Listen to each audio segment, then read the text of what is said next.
make assembly from selected in Dynamo Player.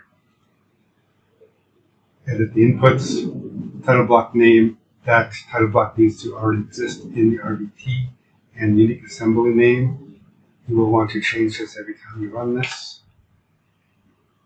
Then select some elements and hit run. When completed with errors is normal in this case. And we go down to assemblies and we see we have a new assembly with that name, and we have a new sheet with that name.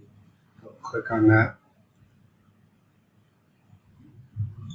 You can see the sheet has been created with the appropriate views.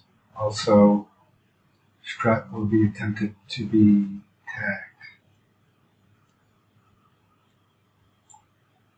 In the undo stack, there will be 2 dynamos because there's a transaction commit in that graph. Make assembly from selected.